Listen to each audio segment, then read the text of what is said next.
Ben ritrovati cari amici, siete ancora sintonizzati sulle frequenze di Teleregione Sardegna. Stiamo andando a scoprire l'interno, il centro storico di questo bellissimo borgo della Planargia che si chiama Magomadas, e siamo ancora in compagnia del colonnello Luciano Secchi, che scopriamo anche non solo in veste di militare ma anche di studioso, di appassionato e studioso di etnomusica e di tradizioni popolari, tant'è che il colonnello Secchi ha terminato e pubblicato un lavoro estremamente importante che recupera un po' tutti quelli che erano considerati i detti, i luoghi comuni delle nostre località. Ha scritto un bellissimo libro che anche questo non deve mancare negli scaffali delle case dei sardi, non solo di Magomadas, colonnello Secchi. Il libro si intitola Reginas.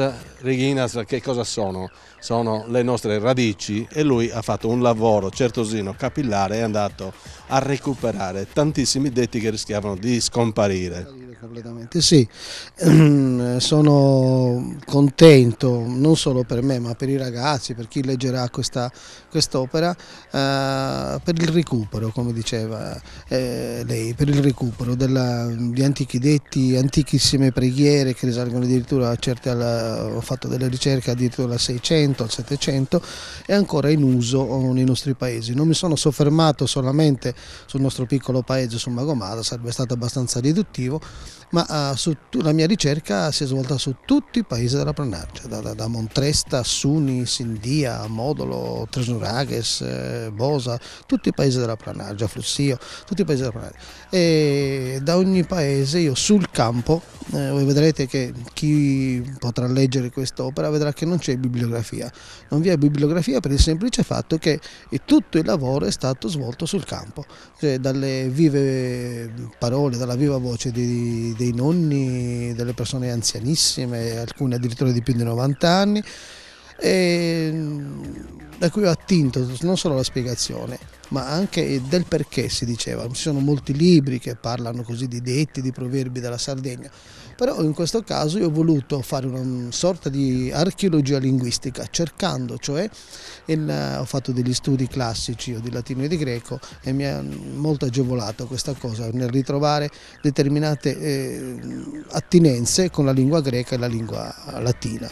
Ci sono proverbi, modi di dire, preghiere di tutta la nostra area, e spero proprio che almeno una briciola rimanga nella mente dei ragazzi che riusciranno a leggere questo libro. Tra l'altro si tratta di tradizioni tramandate in maniera orale, quello che veniva definito il kerigma, no? Che per sentito dire veniva tramandato ai più giovani di generazione in generazione, insomma, e per fortuna qualcuno, il colonnello Secchi nella fattispecie, ha pensato bene di recuperarli. Chiaramente è stato un lavoro che sarà durato, presumo, un po' di tempo. Ho iniziato in maniera sistematica perché sì, già da prima in famiglia io ho avuto la fortuna di avere mia nonna che era una vera e propria miniera per queste cose, e poi mia madre, i miei insegnanti sono stati mia nonna e mia madre, però un po' tutte le persone dei paesi e dei paesi vicini. È un lavoro che da quando mi sono messo in mente di farlo proprio sistematico è durato 7 anni. E in questi 7 anni ho ascoltato le persone nelle feste, ho ascoltato le persone durante le processioni, durante le veglie funebri anche. Anche mi è capitato di raccogliere determinate usanze, determinate parole. Anche nei momenti di rabbia, quando si pronunciano determinate frasi che non si vorrebbe mai aver detto. Mai aver detto, e questa è una cosa particolare, grazie all'intervistatore che mi ha dato il destro per dirmi queste cose qua, per dire queste cose, perché la sezione più letta, quella che si legge prima di tutte, è quella dei frastimos, delle imprecazioni. Non sono alla sarda, frastimos non sono bestemmie, perché il sardo in genere non bestemmia.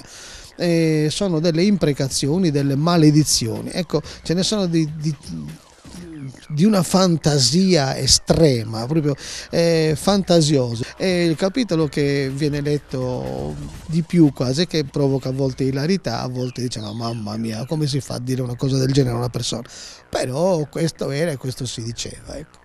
Ecco, ma sarebbe anche interessante capire fino a che periodo è riuscito, tornando indietro nella sua indagine, il colonnello Secchi, qualcuno dei detti che lei ha riportato nel suo libro, a che periodo ha una datazione, ecco.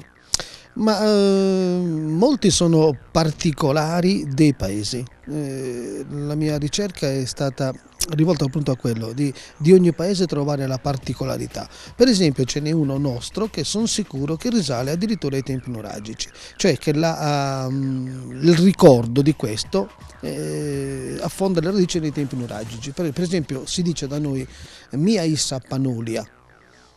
Che cosa significa? Ecco, dice, guarda lei, Panolia, è un nome, è un nomignolo applicato, dato a queste donne che stanno in giro del paese, queste donnette, sanno tutto di tutto, si framezzano nelle questioni, insomma un po' delle chiacchierone, ecco, delle cose. Si dice Panolia, è una che sta sempre in giro, che sta sempre a fare e a vedere. Allora io sono risalito a questo, da noi c'è un posto, un sito proprio all'ingresso del paese, si chiama Samura Panolia. Mura non è altro che il nome anche sardo che si dava alle vaticinatrici, che facevano le profetesse, e in questo posto è proprio in una zona dedicata al culto delle acque, perché c'è l'antichissima fontana, ci sono dei pozzi, delle cose, dunque una vaticinatrice. Panolia non è altro che una parola greca, che se noi studiamo Panolia non è altro che pan orao, perché olia è inserito nel paradigma del verbo greco orao o eoraca, opapa, omai, ofsen, dunque è tutto il paradigma del verbo orao, vedo, pan olia, pan ora, cioè vedo tutto, come panorama, no? Vedo tutto, pan olia, cioè colei che vede tutto. Ecco, fino ai giorni nostri è arrivato, applicato a delle donnette che sanno tutto, l'antico epiteto dato alle divinatrici. Noi nella nostra breve passeggiata siamo praticamente di fronte al Museo del Vino. Parlare, ne abbiamo accennato in un'altra puntata, Magomadas è anche patria insieme a Flussio, Tinnura e gli altri paesi qui della Planargia, e anche la zona della Malvasia. Ecco, cosa c'è qui dentro?